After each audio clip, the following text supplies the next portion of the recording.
ons te midde van die moeilikste van moeilikste omstandighede nog steeds kan getuig dat het is wel. It is well with my soul.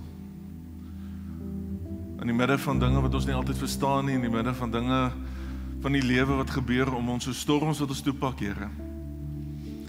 Te midde van dit alles kan ons as gevolg van u kruis sê, it is well with my soul. Hou ons harte vas, Here, in hierdie oggend. Ons bid dit in Jesus se naam. Amen.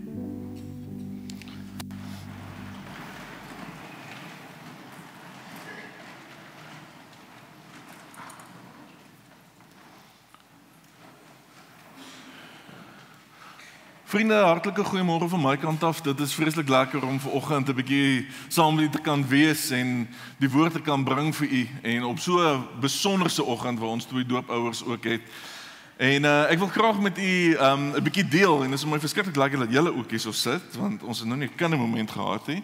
So ek mag dalk julle hulp 'n bietjie later nodig hê. Okay. So moenie te vinnig weghardloop nie. Ek moet soms vlieg. Nou dit is nog maar deel van my werk, vir die van julle wat nie weet, ek sit maar in 'n kantoor bedags en ek is in die finansiële afdeling en dit verg soms dat ek 'n bietjie in 'n vliegtuig moet klim in Johannesburg toe, Durban toe en so aan en so meer. Nou ek weet nie van julle hoe baie van u vlieg nie, hoe gereeld julle vlieg nie. Nou ek is lief vir die wetenskap van vlug. Ek is lief vir vliegtuie en ek is lief vir die dinge wat rondom dit opgebou is en wat werk. En dit is goed om te sien as dit werk natuurlik. Dit is altyd goed. En 'n mens wil gewoonlik hê dat die vliegtuig veral moet werk. Nou gebeur dit nou soms en my vorige 2 vlugte was baie inspirerend tot hierdie boodskap.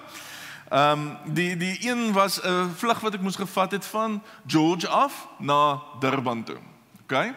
Nou vir die wat dit nou al gevlieg het, jy vlieg in 'n kleinerige vliegtuig. Ek noem hom 'n grasnyer, ander mense noem hom iets anders. Sy tegniese naam is 'n dash, nou hy dash glad nie, hy vat sy tyd. En hy het hierdie propellers hier langs aan. So jy kan sien, dit is soos jy weet wanneer om te begin bid. Dit is soos duidelik. En as jy 'n foto neem van hom, moet jy probeer dit volgende keer. As jou hart okay is en jou bloeddruk is fyn, vat 'n foto. Of 'n video, nog beter. As jy 'n video neem terwyl jy daar bo in die lug is van hierdie propeller, dan lyk dit of daai ding nie draai nie. Hy draai so stadig. Nou okay, daar's ander visuele goeders aan die gang, maar dit is genoeg om vir jou nogal vas te hou in jou sitplekkie. Jy ouma, daai veiligheidsgordeltjie baie styf vas. Nou wat toe gebeur het, ons het hier opgestyg en ons is op pad Durban toe en julle hoef nou nie, ek glo almal is bewus van die weeromstandighede op die oomblik, veral in Durban en op pad soontoe. So ons het hier opgestyg en die vlieënier sê toe vir ons, hey, luister, ons gaan hier 'n paar wolkies gaan, wolkies, en ons moet kom op 'n hoogte. Ek is bly om dit te hoor. En ons gaan ongelukkig moet verby die wolke 'n bietjie beweeg by tye. Ek is mal daaroor. Daai gedagte klink vir my goed. En maar ons gaan nie altyd kan nie. Maar moenie worry nie. Dit sal okay wees. Nee, goed. En hier gaan ons. En heel goed aan die begin, ja, dit is heel stabiel. Hy vat ons, hy lekker opgestyg. Ag, kyk uit, lekker, weertjies, mooi, alles goed. En dan begin jy so by jou ruit so skuins uitkyk en dan sien jy hierdie torende wolke hier voor jou. En jy begin wonder, hoe groot is hierdie goed? Gaan hierdie klein dingetjie hier verby kan kom? Want hy kan ook nie baie hoog vlieg. Dit is nou ongelukkig 'n ander probleem. Vriende, en dit het gebeur, ek het later ek moes bieg, ek het lanklag so naby aan my Here gevoel. Daai vliegtuig daar was 'n punt, dis nie laat hy geruk het, dat jy weet nou die dak tref en sulke goed nie, okay? Dus dit was nie so erg nie. Maar daar was tye wat ek gewigloos gevoel het, wat fantasties is ook, né? Dis ook goed.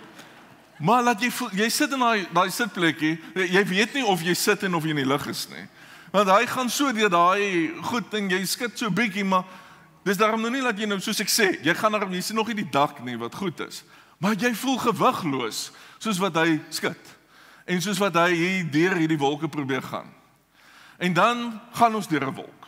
En dan is ek soos kyk dan hou ek daai sitplek so vas, styf vas. Ek is so bly dat goed is goed vasgemaak want ek sou skade gemaak het. En dan besef ek ook maar net later, my vriend, as dit nou gebeur dat jou grootste vrees waar word, dat die propellers afval, die vlerke breek, hierdie sitplekkie gaan saam.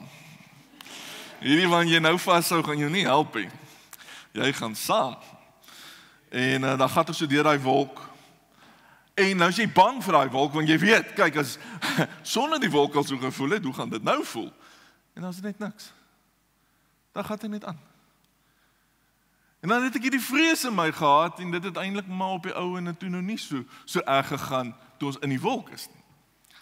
Nou as die van julle wat vlieg weet ook, hulle begin altyd praat met daai mensies wat soms nou in die gangetjie staan en dan sê hulle vir jou om jou veiligheidsrokkie vas te maak en van die maskertjie wat gaan uitval en goed. Nou dit fascineer my altyd dat dit is ernstig mense, dit is sekuriteit en lewe en dood. As dit sou gebeur, moet jy weet wat om te doen. Meeste mense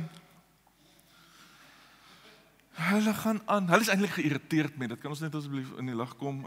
Ja, dit gebeur nooit. Gaan net aan. Kom ons gaan net. Of mense sit en slaap al. Hierdie mense is besig om vir 'n demonstrasie te gee van wat gebeur as die vliegtuig val.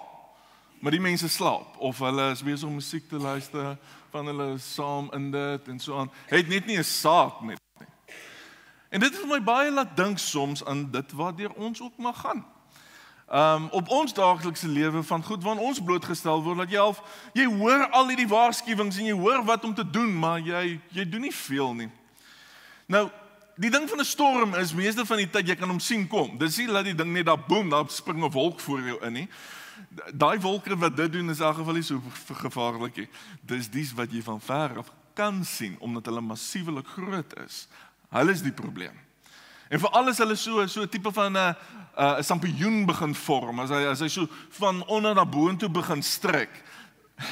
Jy wil nie deur hom gaan nie. So, maar jy kan hom sien. Jy kan hom sien kom. En dan het jy soms 'n kaptein en ander mense om jou, dan kyk jy vir hierdie lugwagdinne en so aan en sê dit lyk of hulle stres, hè. Dan voel ek as hulle nie stres nie, hoekom stres ek? En dan begin hy ding skit en hulle skink, hulle gee nog uit en goed, hulle gaan aan. En dan voel ek my so klein bietjie beter. Of as daai kaptein oor die interkom kom en net sê, luister, mense, sit aan daai veiligheidsgordels, ons gaan so bietjie, maar moenie worry nie, we've got this, ons gaan, daai reassurance, help mense bietjie. Dit laat mense net voel, ek kon onthou, een keer toe ons begin afgaan, ons moet deur donderstorms gaan, toe sê die kaptein net, die vliegtuig is gebou hiervoor, en ons weet wat ons doen. Moenie worry nie, dit sal vinnig oor wees. En daai het vir my sê ek, okay, let's do this. Ek kan hiermee kan ek cope. Ek dink die probleem is ons nou maar die turbulensie, vriende. As hierdie vliegtuig begin skud, dan voel ons nie wel nie. Maak nou maar nie saak wat wie sê nie. 'n Mens voel die skud en 'n mens voel hoe die dinge jou beweeg.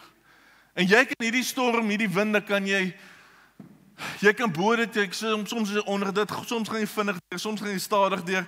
En soms is hy net in dit. En soms kan hy om dit vlieg. En soms kan hy nie eers oor dit vlieg nie. And then you just need to face it. Dan moet jy nou maar net vat wat kom.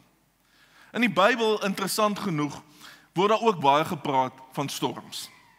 Ek het so 'n bietjie gaan kyk en 'n bietjie nageslaan. Daar is verskeie storms, waar Jesus die storm stil maak. Paulus was op 'n slag in 'n storm. Ek wil nie te veel daarin gaan nie, want daai is 'n wonderlike preek vir volgende keer.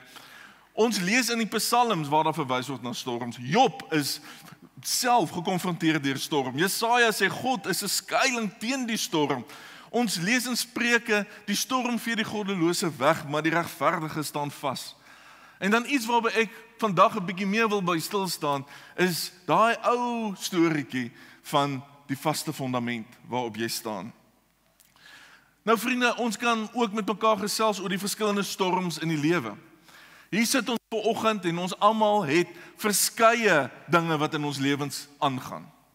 En hier is ons 'n tiklysie. Ek gaan nie deur al hierdie goed gaan nie. Ek wil hê jy moet soos jy hier so sit. Want almal, beloof ek vir jou vandag wat hier so sit, gaan een van hierdie goedjies kan aftik.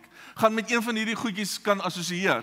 En soms nie eers net met een nie. Soms met 'n hele paar van hierdie items. Of dit verlies is wat 'n mens ervaar, of dit slegte nuus is wat 'n mens ervaar, of dit gesondheid is, finansiële moeilikheid is, vriende is, politieke onsekerheid is.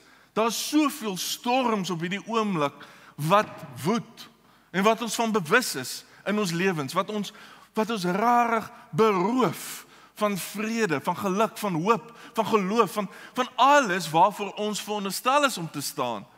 Kom dit en ons gemoedere raak bewolk. Want die groot ding, as jy in so 'n wolk invlieg of in so 'n wolk in kyk, jy weet nie hoe ver en hoe diep en hoe lank en hoe erg dit gaan wees nie. Jy kan van hierdie goed soms sien kom, maar sommige van die goed kan jy nie sien kom nie. Jy sien, behalwe vir al hierdie dinge wat kan gebeur in ons lewens, moet ons ook vir mekaar sê, daar is soms oorsake vir hierdie dinge in ons lewens. Want sommige van daai aspekte, sommige van daai storms, moet ons eerlik wees, het oorsake. En soms is ons self die oorsake daarvan. As 'n mens verkeerd eet, kan jy dalk slegte gevolge hê van dit.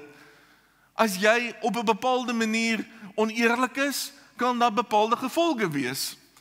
Dan kan daar storms losbars om jou, wat 'n bietjie die gevolg is van jou dade. Daar kan ook 'n groot rol wees wat God speel natuurlik binne hierdie storms. Waar God vir jou soms 'n bietjie, kyk my kind, ons gaan saam hierdeur. Gaan jy my vashou of gaan jy nie? Waar God storms gebruik om ons op 'n bepaalde manier weer aan hom te bind. Vriende, hierdie is nie 'n toets in die sin van om te kyk van, een kan sit nie. God tart ons nie, vriende. Jakobus sê dit so mooi. Maar God het hierdie ongelooflike manier om storms in ons lewens te gebruik, om vir ons weer baie styf teen sy bors te kan druk. Hier is verskeie goed wat kan gebeur. Ons kan ook gekonfronteer word deur baie eksterne faktore. Ons kan kyk na die wêreldomstandighede, ons kan kyk wat in Amerika aangaan. Dit is 'n mens snak amper na jou asem.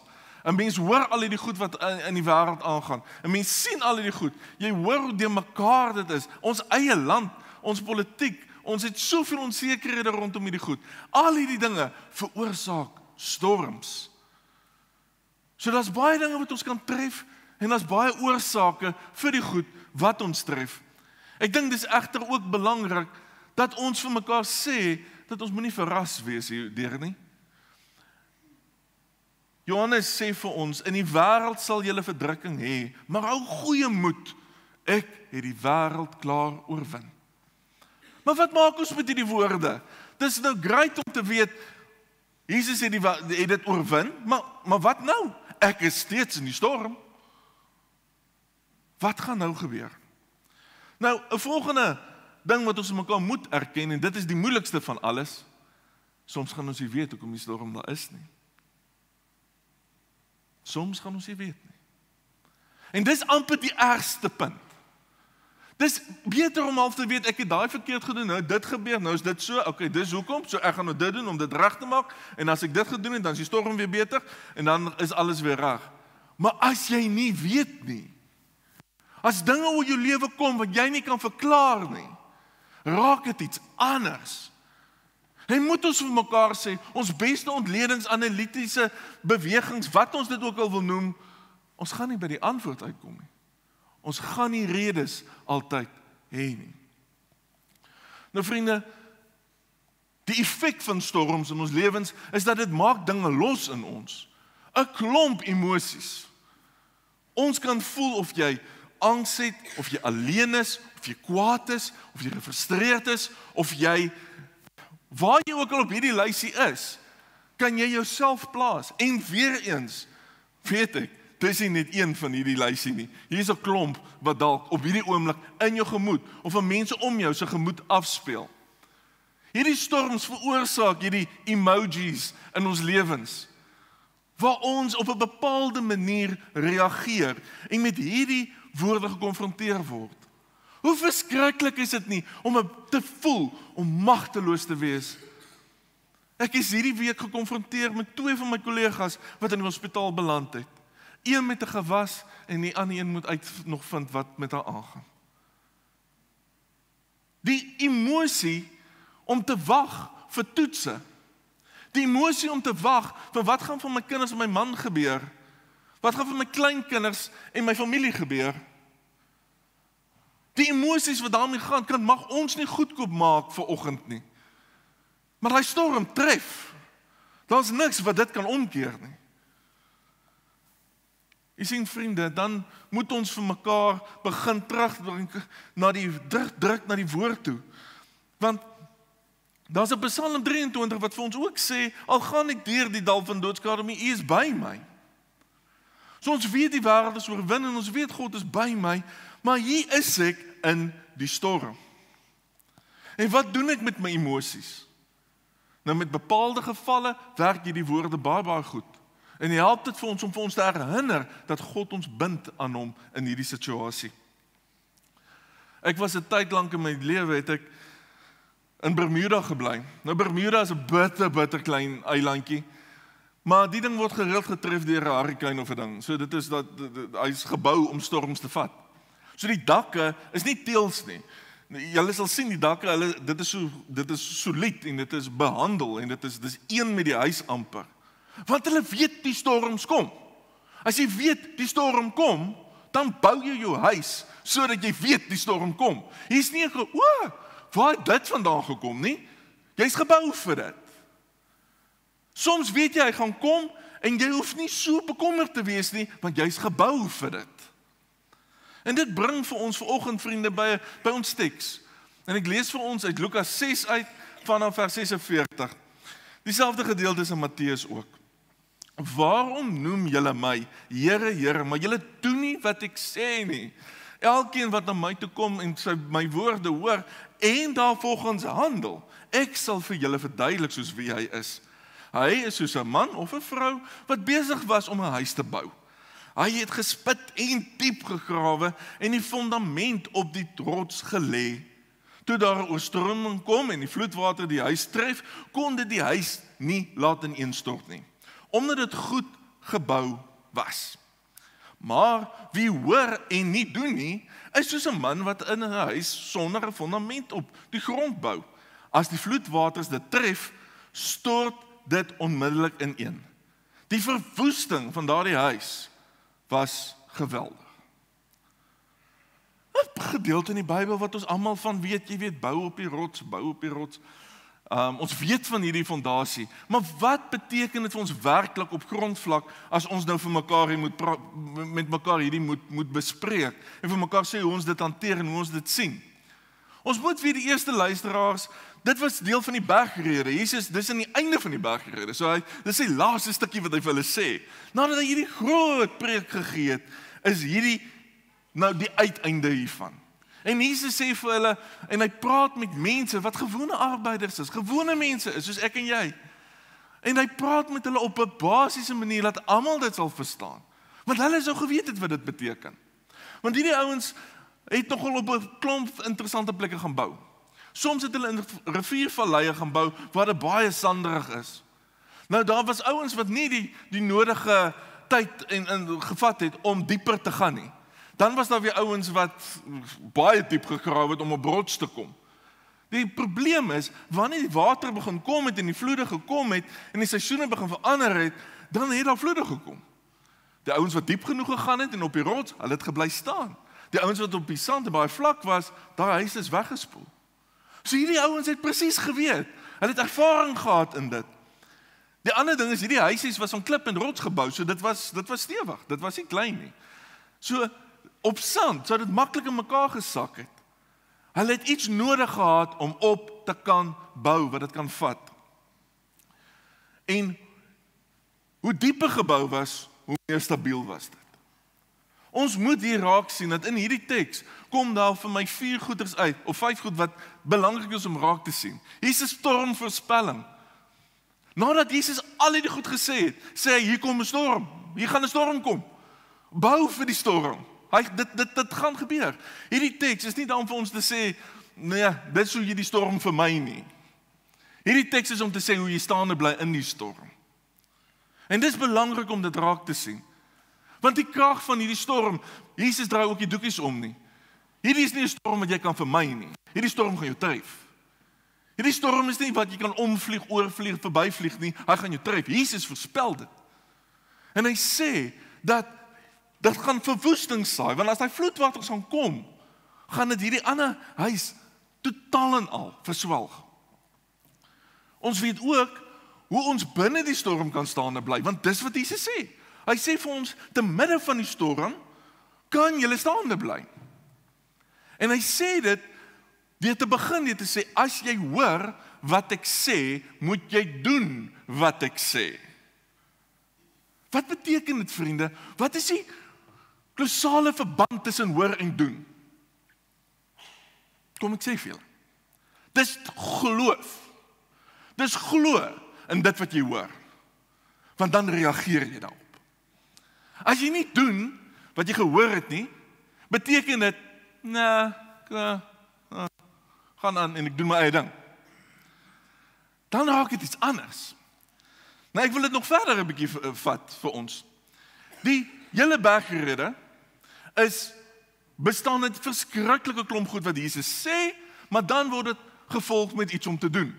Nou ek gaan nie deur alles hierdie goed lees nie. Julle almal het ons Bybels. Gaan 'n bietjie daar in daai bergrede in. En vra jouself, wat hoor ek en wat moet ek doen? Wat hoor ek? Wat moet ek doen? En as julle baie lui is, kan julle die slides net na die tyd aflaai van die kerk se webwerf af, hoor? So, Jesus sê iets, hoor iets, maar die vraag is, hoe gaan ons daarop reageer?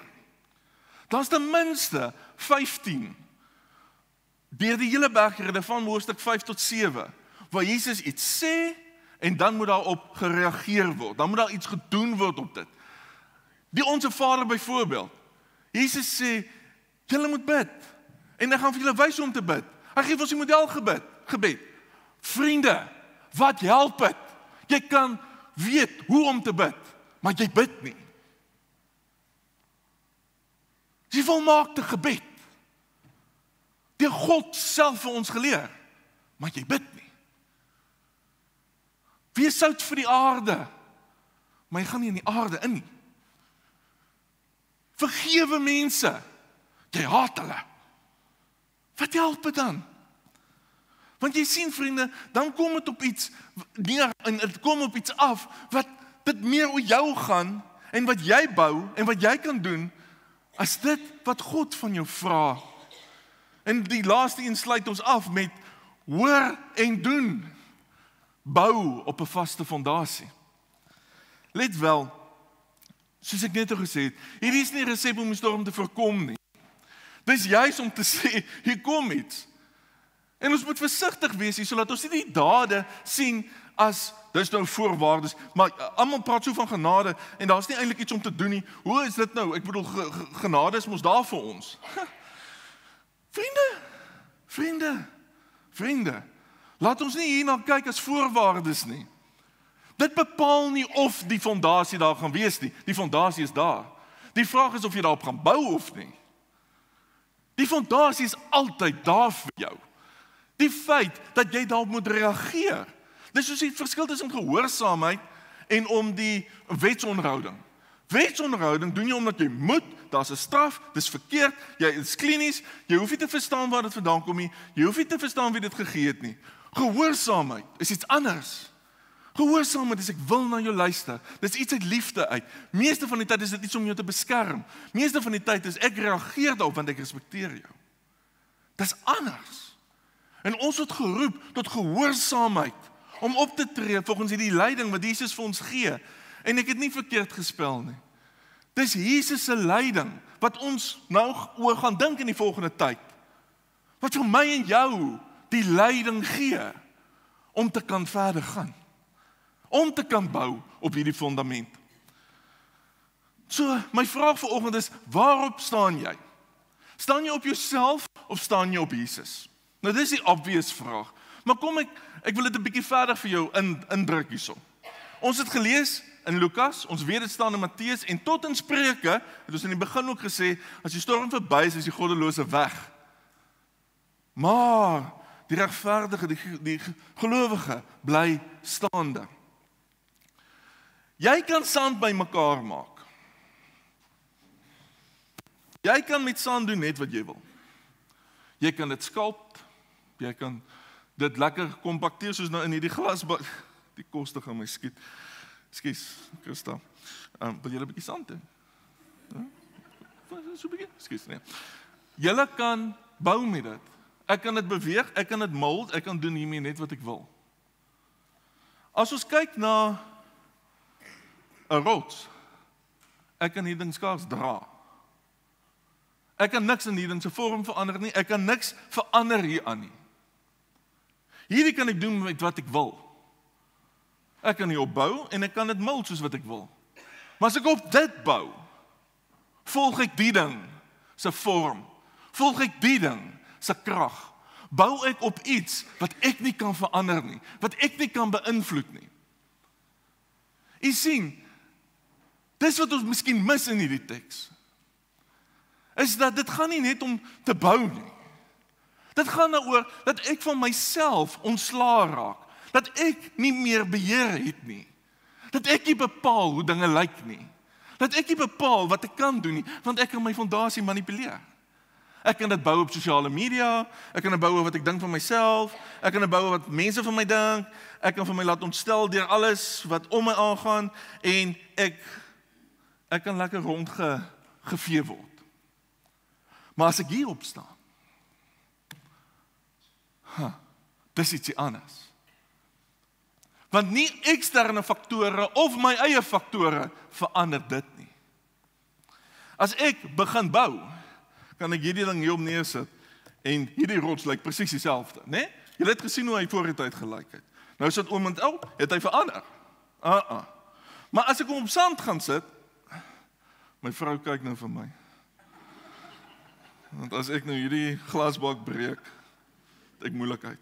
Maar ek kan hierdie ding, soos hy nou hier is, nou kan ek hom hier in, oeps, hier laat ek nie, ja maar liefie, ek gaan dit net so los, nou. Maar ons kan dit verander. Julle kry die punt. Ons kan dit verander. Die Here kom en hy sê vir ons, maar julle, bou.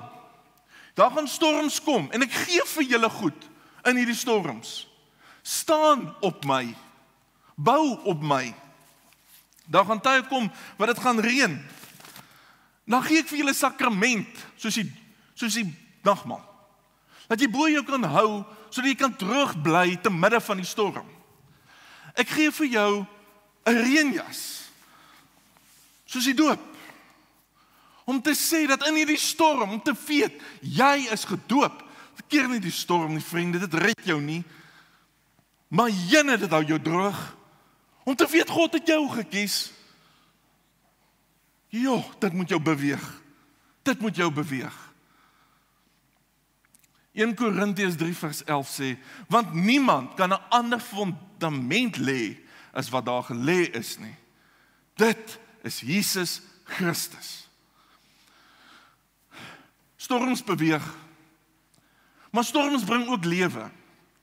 Het julle gesien hoe groen is dit nou in Johannesburg? As gevolg van donderstorms. Storms bring water. En wat vir jou dalk verskriklik is op 'n oomblik, kan vir 'n ander persoon nou weer aanvaarbaar wees. Dit bring geleenthede om saam met God iets te beleef. Geleenthede om vir mense saam te nooi om op jou fundament te kom staan, want hier gaan geval word. Maar as jy hier is, kan ons saam staan. Hierdie fundament kan dit hou. Hier kan maar net so 'n paar mense op hierdie fundament rus. Storm sal kom, vriende. Maar storm sal ons ook voorberei vir wat kom. Want ons kan dit sien. En God is nie altyd die rede vir die storm, laat ons dit net daar buite stel. Maar hy kan enige situasie wat kan plaasvind op hierdie planeet, kan hy te goeie laat meewerk. En jy kan nou vir my sê, dis absoluut 'n bog? Nou jy nog hierdie God gesien nie.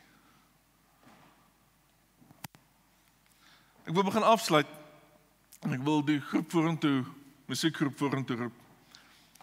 Hier's 'n liedjie wat Lorika Rag sing. Ek is seker daarvan, hy is bekend hiermee. Ek het 'n huisie by die see. En ek het baie arms gedraai en baie gesmeek en gepleit en hier's wonderwerke wat hier voor julle opstap en ek het vir hulle gevra of hulle sal omgee om hierdie liedjie vanoggend vir ons te speel.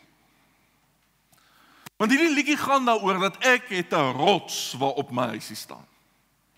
En as ons sê daai rots is Christus, dan sê dit vir ons dat ek wil luister na wat hy vir my sê en ek wil doen wat hy vir my sê. Want as ek hom ter harte neem, as ek reageer op wat hy vir my vra, is hier 'n standvastigheid wat te midde van enige iets my nie gaan laat skuif nie. Ja, die storm gaan aan my deure ruk. Die storm, ek gaan weet daar's 'n storm. Ek gaan dit sê nie, ek gaan nie bang wees nie. Maar ek weet, ek gaan nêrens nie. Want ek is gebou op 'n rots. Kom ons luister net rustig soos wat hulle dit vir ons gaan voorhou. Hier's 'n teks langs die kant en ek gaan nog 'n paar tekste vir julle deur die liedjie wys. Lees dit en raak bewus hoe God in die storm ook met jou wil werk. Dankie.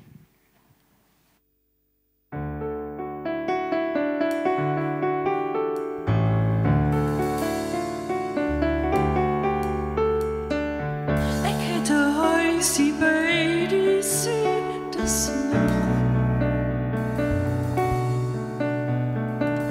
Ek hoor haar heen aan heen die golwe slaan, teen aan die rots waarop my huisie staan, met al die oseaan se vaste krag.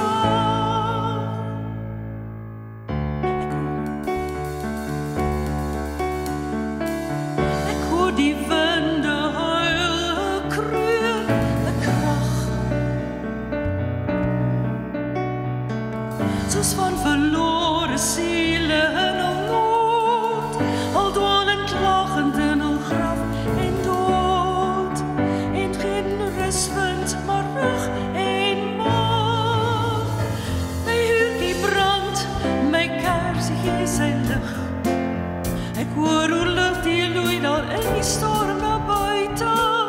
Ek hoor hoe ruk die winde op my ruite. Hier is my binne, warm en lig.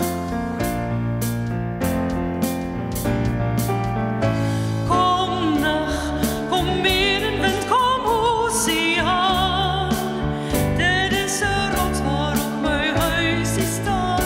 Kom nag, kom weer en wind, kom oseaan. Dit is 'n rots waarop my huisie staan. Dit is 'n rots waarop my huisie staan. Dit is 'n rots waarop my huisie staan.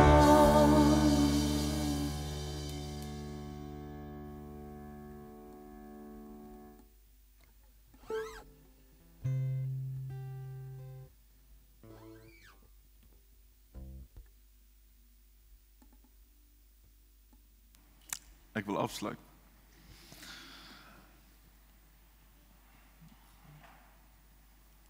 Ons beweeg in Paasfees in. Daar was nog 'n storm waarvan ons nie gepraat het nie. En ons lees van daai storm. Dit was ongeveer die 6de uur en duisternis het oor die hele aarde toegesak tot die 9de uur.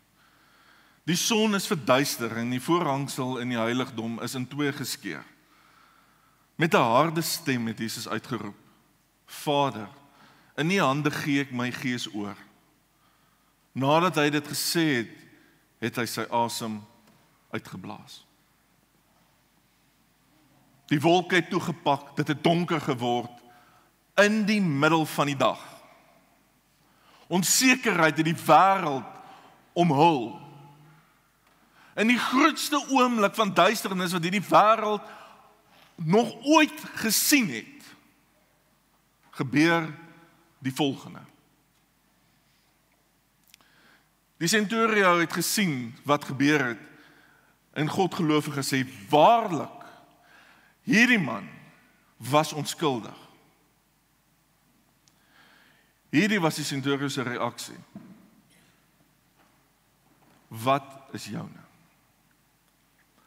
Wat ons maak met hierdie antwoord bepaal jou fondament. As jy dit gaan bou op Christus, wat vir ons gesterf het, opgestaan het uit die dood, wat vir ons alles kom gee wat ons nodig het, alle lyding, en al wat ons daarop moet doen is om te reageer, en dan beloof God jou, nie ek nie, God beloof vir jou, jy sal staande bly.